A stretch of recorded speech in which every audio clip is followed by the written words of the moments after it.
Wandale bishan waleti, wandale bishan waleti. Yartutu si jaate mache kota ko mal jede garana teti. Wandale bishan waleti, wandale bishan waleti. Hindufta fiega mache kota ko mal jede garana peti.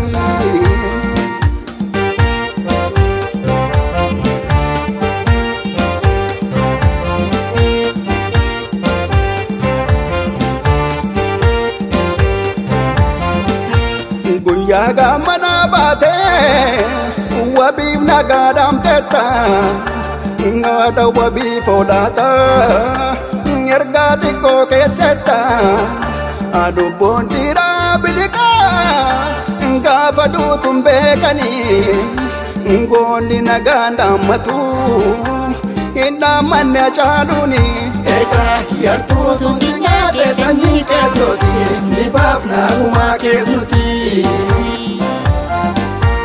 Jirra jirta sajatu ngarra birasi damne inchina chanchifne male yada rafde mbokonne gota durumbo kadi dadan no dangagesu gadame samirgeso sanyi guddatundesu ega atindu lekita mache kwarale senanke bariyo mile.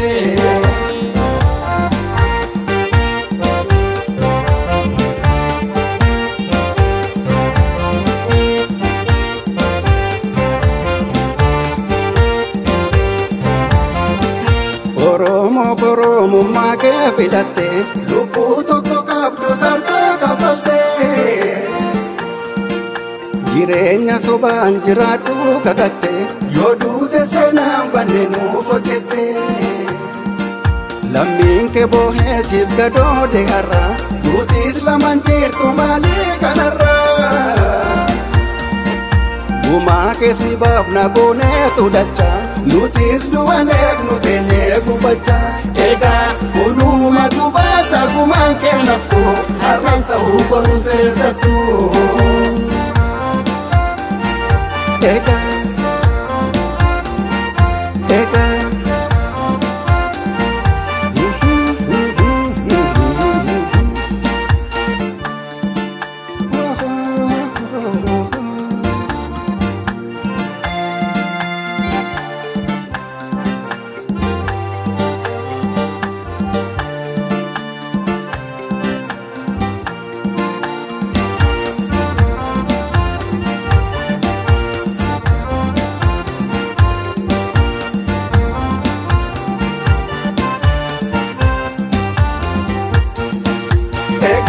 Marani shiba marani, marani shiba marani. Gade tu sigane mache gota ko shirani situ malani. Yamana sadenu rupa, yamana sadenu rupa. Tokumang kana falmanu sabako kanara me mal tulfa.